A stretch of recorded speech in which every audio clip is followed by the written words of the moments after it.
Hello, everybody. Welcome to our first webinar. We're so excited to see you in such large number. My name is Tina. I will be your moderator for the evening. Let me just introduce the association that is Modern Cosmetics. It is an association of cosmetology professionals who started their activities with one of the world's most comprehensive publications about ingredients of natural origin, entitled Modern Cosmetics, Ingredients of Natural Origin, Scientific View. This was in 2018. The book was written by scientists from the Faculty of Pharmacy, the University of Ljubljana in Slovenia, and has received tremendous attention as a textbook for students and formulators, while its science-based background was also a starting point for the next step, that is the Cosmetically Active Certificate for Natural Cosmetics. Today's webinar is focused on problematic aspects of natural in cosmetics. We indeed believe that natural is the future, but there's an urgent need for an integral approach to the evaluation of cosmetics, not only regarding the natural origin of ingredients, but also in terms of dermal impacts, rational formulations, and cosmetic activity. These are basic characteristics of the Cosmetically Active Certificate. And finally, our meeting today is also about networking, connecting all of us, both professionals and enthusiasts in the field of natural cosmetics. Let me also introduce your lecturer. This is the team member of Modern Cosmetics, Ms. Katja Schoos, who holds master's degree in industrial pharmacy and a bachelor's degree in cosmetic sciences. Katja currently works as a PhD student at the Department of Pharmaceutical Biology at the Faculty of Pharmacy of the University of Ljubljana, Slovenia. Her research is focused in CO2 extractions for the production of vegetable oils. So Katja, the floor is yours. Thank you, Tina. A warm regards also from my side. I am thrilled to be today's speaker of the first webinar by Modern Cosmetics, and well, we can just begin. So just give me a few seconds. I think that you can see my screen now.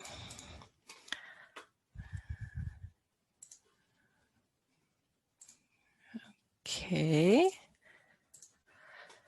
So today's topic of my lecture is contradictory aspects of natural in cosmetics. I will briefly present my opinion about the meaning of natural, and then I'm going to focus on the basics of skin physiology and some problematic aspects of natural ingredients.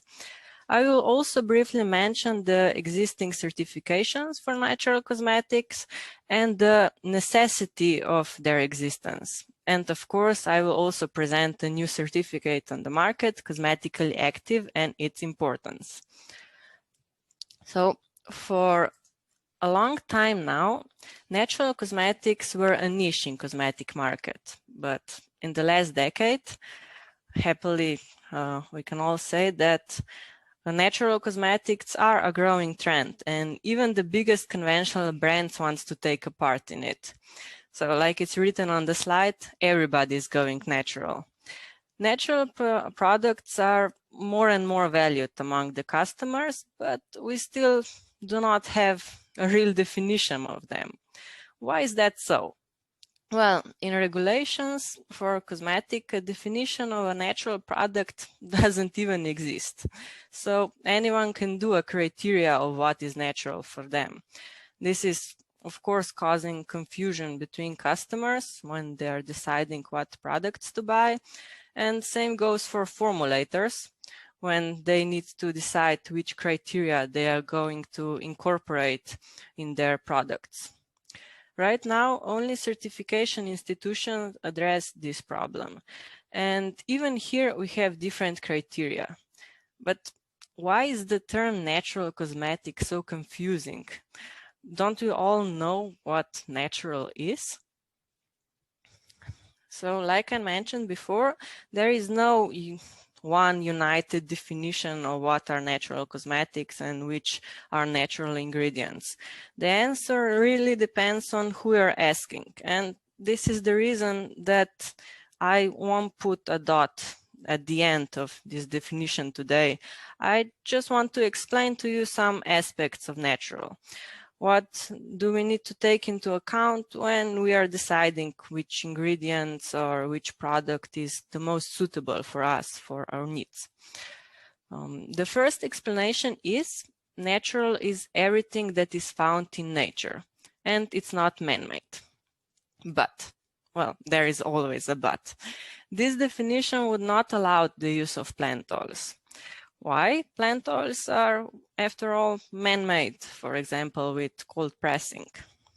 The second explanation is that natural ingredients are those found in nature. This seems like a common sense explanation, but again, in nature, there are only a few truly natural emulsifiers like lanolin and lecithin.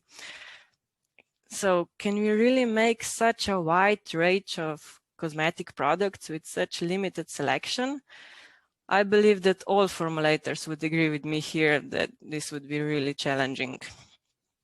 We can also explain that natural is everything that is not harmful to life and so on and so on.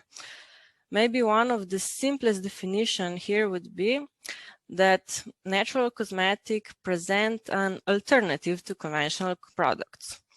So they are mainly composed of ingredients of direct plant, mineral, and animal origin, which are obtained through defined chemical, physical, microbiological, and enzymatic methods. And they are also composed of nature-identical ingredients, which are typically synthetic. So to conclude, we have a really limited selection of ingredients. All these views on natural are the reason that certification institutions play an important role in this natural cosmetic sector. From the perspective of a consumer, they're the only assurance that the cosmetic product meets specific standards, and their whole marketing is not just, well, a good marketing. Some markets like Germany and Europe in general are highly orientated towards certificates, and others like, I don't know, US, not so much. There are, however, many different standards available, and we can see some of them even here on the slide. Probably you know most of them. So for a consumer, it's quite difficult to understand all their criteria. But even though these certification bodies have different criteria, they do have some general similarities. For example, limited ethoxylated ingredients, no petrochemicals, and so on. Now, let's put their criteria aside for a bit and let's just ask ourselves, what do we desire from cosmetic products? Since you all signed up for this webinar, well, I believe that most of us desire natural cosmetics. And there are many more valued aspects, like products need to leave a pleasant feeling on our skin, because nobody really wants a sticky and funny smelling face cream or body lotion, right? We want for cosmetic to be active, so they really deliver what they claim on the label. If it's written that the cream has anti-aging properties, then it really should have them, right? Environmental friendliness is also important. And last but not least, products should be physiologically acceptable to our skin. What does that mean? Well, a cosmetic product needs to maintain healthy properties of our skin, and it should not disrupt it. Therefore, when we are choosing a cosmetic product, we should also think about our skin physiology and how to maintain healthy properties of our biggest organ. For that, we need to know a bit more about our skin function and composition. So let's take a look into it. This is skin. It's the largest organ of human body. It accounts for approximately 16% of total body weight and has also a lot of important function. It serves as a barrier between the body's internal organs and the external environment. It limits transepidermal water loss. It provides protection against external agents. It regulates body temperature and also acts as a part of the immune system. Because of all this function, skin is also a very complex structure at the end. We can see on this photo that skin is made of three diverse structural and functional layers: the epidermis, the uppermost layer, the dermis, and the subcutaneous tissue. And for cosmetology, the most important layer is the epidermis, which is also the most important layer regarding the barrier function of the skin. To present this structure of epidermis even more vividly, well, it's like a brick wall. Corneocytes, the cells in the upper layer of the epidermis, are the bricks in the picture, and the mortar between them are intercellular lipids. Intercellular lipids are composed of fatty acids, cholesterol, ceramides, etc. And now, to maintain this amazing wall of bricks and mortar, our skin needs well-designed, not too aggressive products that are within a physiologically acceptable pH range. And the acceptable pH range is approximately from 4.7 to 5.5.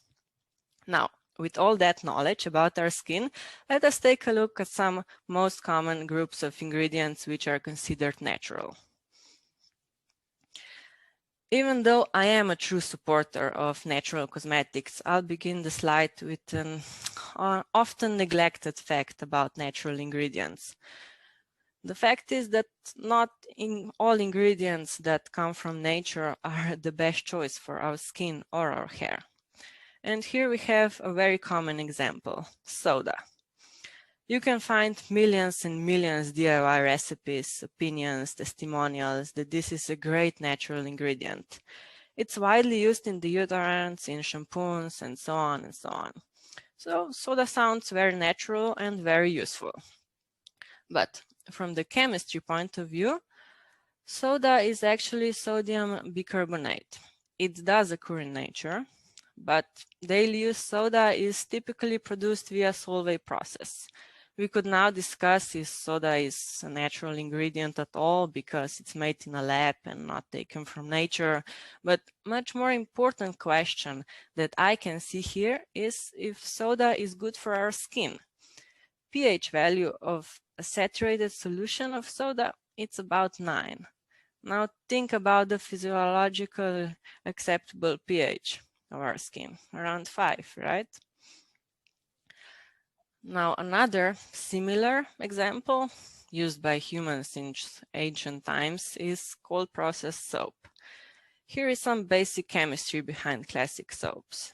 We mix triglycerides, molecule right here, with strong base.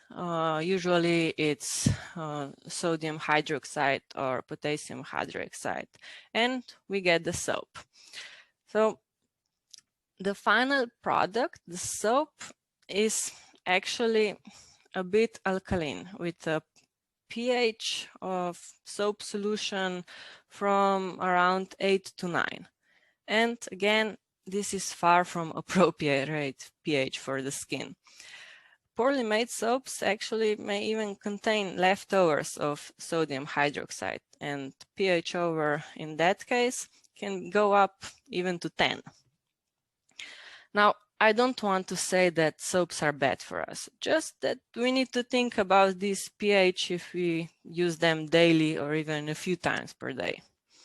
So whenever you are interested in a natural ingredient or a natural cosmetic product, you should not just think about its naturalness in terms of chemistry, but also about compatibility with the skin. And now we can move to a more pleasant topic: proven and beneficial cosmetic effects of natural ingredients.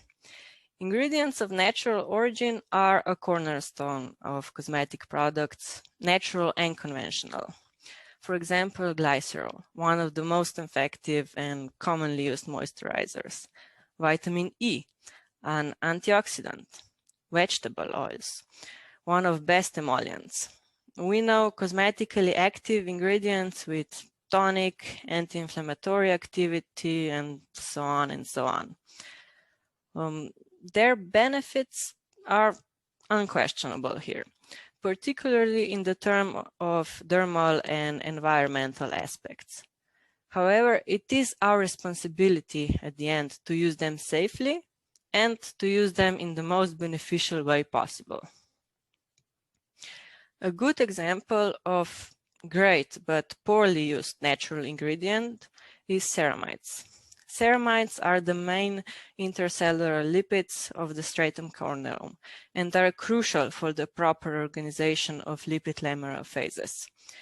Before, we were talking of the mortar and bricks. Well, they occur in the mortar mix of the skin. In cosmetics, we use them as emollients, particularly for skin with an impaired lipid barrier function. But the fact is, and you can find this data if you search for the references written below, that concentrations of about 0.2% of ceramides in the formulation are needed at the end for effectiveness of ceramides on our skin. And sadly, on the market, you can find products that contain and advertise ceramides in their formulation in concentration as low as 0.000000001%. To be more imaginative, this is 1 gram in 100 tons of cosmetic product. Another very important fact about ingredients of natural origin is the technological aspect of formulating. When working with ingredients of natural origin, we must keep in mind that raw materials can be very variable. Batches of raw materials are just not the same. Consequently, you can expect variations, for example, in sensory characteristics of formulation. We are talking about different color or different smell here. One such example are essential oils. Essential oils are basic ingredients. We probably all use them, at least for perfuming. But their composition varies due to a number of factors, such as plant part, time of harvest, weather conditions, and so on. To be even more exact, here we have 2 GCMS chromatograms of Melissa essential oil. If you compare these 2 chromatograms, you don't really have to be an expert to see that we are talking here about a very different composition, even though the plant is the same, and the only difference here was a country of origin. Another very important example, which shows us problematics of both the plant variability and the lack of quality standards for cosmetic ingredients, are plant extracts. They are often used as cosmetically active ingredients on which marketing claims are based. But there are no cosmetic standards on their composition. Plant extracts are available in a number of forms: dry extracts, liquid extracts, water extracts, glycerol or oil macerates, CO2 extracts, and so on. However, only poor analytical specifications are often available.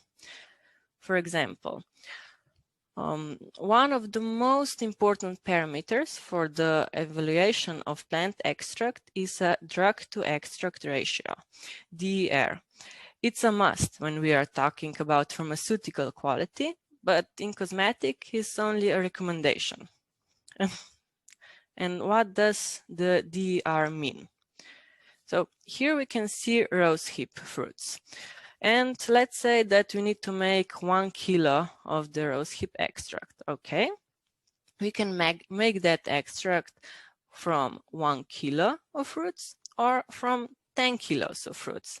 And it's of course a huge difference if we compare these two extracts.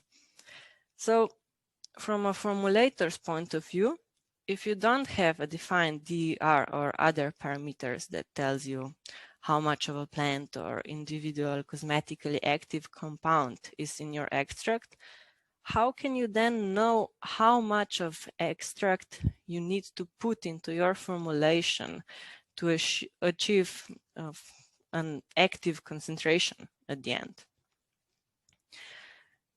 We can discuss that further with an example of green tea extract. Green tea extract is one of the more common cosmetic ingredients. It has different beneficial effects on our skin, and we can find different research articles about it. On the slide, you can see an article about the anti-aging activity of a green tea extract.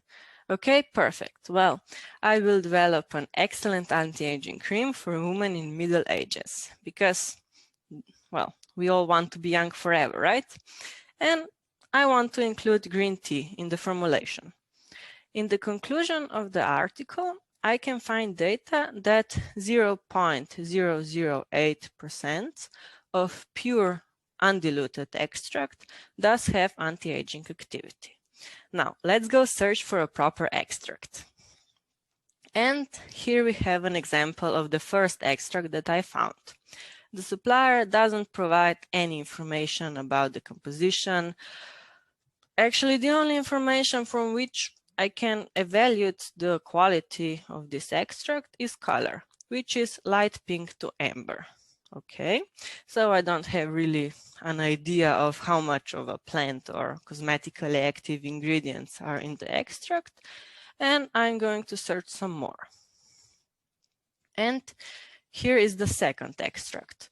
It contains 5% of pure extract and it's diluted in glycerol and water. And it also has a dark brown color.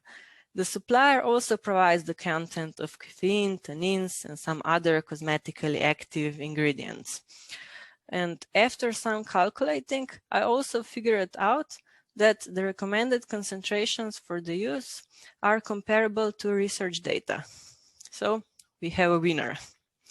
Now, after you saw these two examples, I would strongly recommend that before purchasing any kind of extract, please find as much of available data about an ingredient as you can and compare different suppliers to find the best quality. In the end, I am aware that prices play an important role when we are selecting ingredients.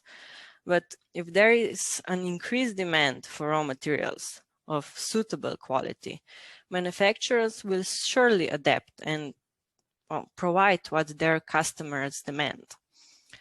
I would like to stress already at this point that our activities within the cosmetically active certification are highly focused on this issue. Another very popular group of extracts in cosmetics are CO2 extracts. These extracts are obtained with a process called supercritical fluid extraction. I won't get into the process because we are a bit short on time, but let's just say that we get about the same product as when we macerate plant material in plant oils. But CO2 extracts are usually much more concentrated. However, depending on the plant material and extraction conditions, CO2 extracts may be of very different chemistry. They may be composed of the same compound as plant oils, or conventional extracts, or essential oils. And they are all defined as extracts with their inky names. So unless you receive information from your supplier about constituents, it's really hard to guess what is hidden inside your extract. For example, from marigold, we can obtain two different extracts, one from flowers and one from the seeds. And from flowers, we get an extract that is similar to a conventional marigold macerate, and it's traditionally known for its wound healing properties. However, if we have an extract from marigold seeds, the composition is completely different. It actually has characteristic of a typical marigold seed oil. This kind of extract won't have the same wound healing properties. And now, just to answer the question on the slide, are CO2 extras highly potent ingredients or just a good marketing trick? Well, it depends on the extract. If the extract is a plant oil, then we should handle with it like with any other plant oil with similar composition. And if our product is a CO2 marigold flower extract, we should use it in a properly lower quantity. We've been talking for the most time in this presentation about quantities of cosmetically active ingredients that are at the end too low. But the other way around is also possible. People usually think that there cannot be too much of something that is good for us, but of course it can be. In this example, we can see a really bad formulation for an antioxidative oil serum. Definitely too much antioxidants. We all know antioxidants. They are intriguing substances to which almost miraculous effects on human health and beauty have been attributed. It is a well-known and scientifically accepted fact that they reduce oxidative stress, and as such they slow or even diminish the formation of visual signs of aging. But in larger quantities, in quantities above the recommended levels, antioxidants can actually act paradoxically as pro-oxidants and even increase oxidative stress. I know that it's hard to imagine that natural antioxidants would be harmful to us, so here we have another example. I believe that we all know vitamin E. It was also included in the slides before. And in this example, we had linseed oil, which is highly prone to oxidation. And then we added different concentration of vitamin E, so 0.1, 0.5, 0.01, and 0.05. And for a comparison, we also added BHT. BHT is a widely used synthetic antioxidant. So what we can see here marked with dark blue line is pure linseed oil. It went rancid after 20 days exposed to 40 degrees Celsius. But with added vitamin E in all concentration actually, it went rancid even faster.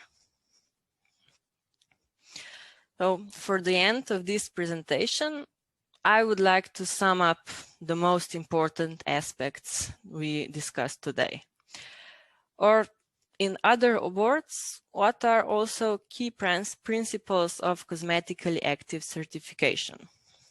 The first principle is nature above all when we are selecting ingredients, just to ensure the highest possible level of environmental protection and skin compatible cosmetic activity. The second principle is the usage of ingredients in cosmetically active concentrations. I believe that I talked about this line enough in the webinar.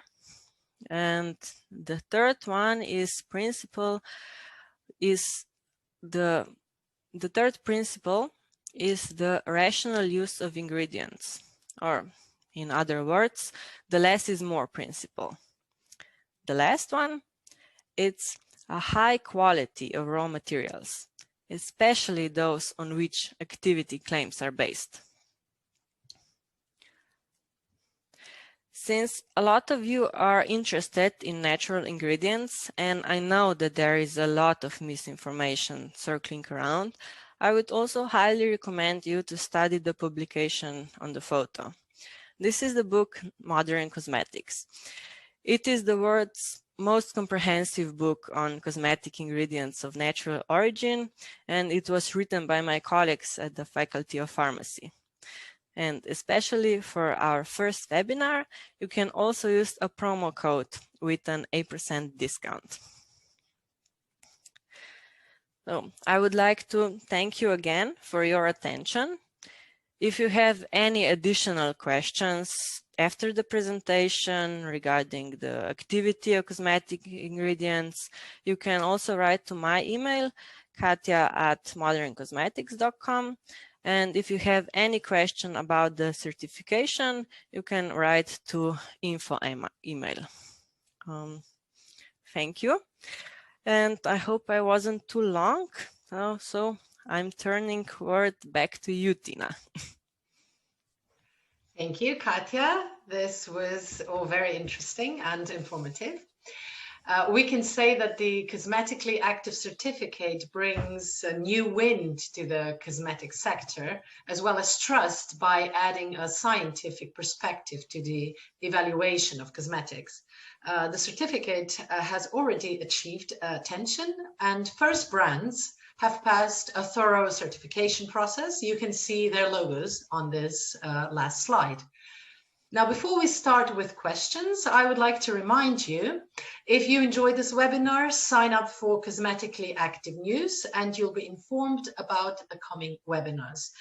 There are already some more topics planned for the next webinars, but the Cosmetically Active team would be delighted if you propose some topics or questions which could be included in the next webinars or addressed in our blog posts. Now let's go straight to the questions. We don't have much time left and we don't want to keep you here too long. So like I said at the beginning, we are going to select a few questions, to be precise 3. And after the webinar, we will combine all of your questions with the answers in a PDF file that will be sent to you via email together with the presentation.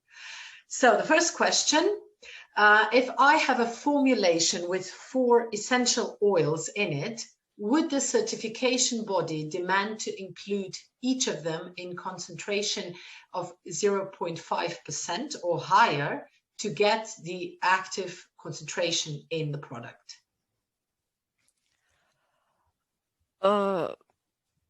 Well, shortly, no.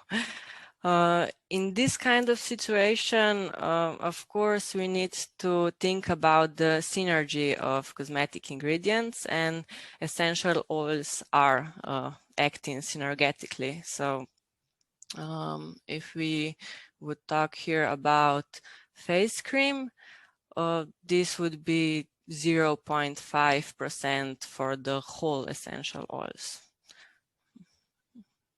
Okay. The next question regarding vitamin E. How much of vitamin E would you recommend for the formulation? Well, that's a tricky question. First, I need to explain that what I showed you here today, it was just one example, one plant oil, and well, this oil, linseed oil, is really highly prone to oxidation, and it was also exposed to high temperature, so we cannot just conclude everything on this example. I would say that around 0.05 to 0.5% at max. All right, and the third question, what do you mean by natural identical ingredients? An example for natural identical ingredient would be, well, vitamin C. We all know vitamin C, you can find it in nature, and you can also make it in a lab. And it's really easier to make it in a lab, and the activity is the same. So because of that, we also permit vitamin C made in lab, synthetically made in the formulations. Thank you, Katja, very much. We have now reached the end of the webinar. We hope you enjoyed it and perhaps have learned something new. I would like to thank you very much for your time and attention on behalf of the whole Modern Cosmetics team. And we wish you a great evening. Bye-bye.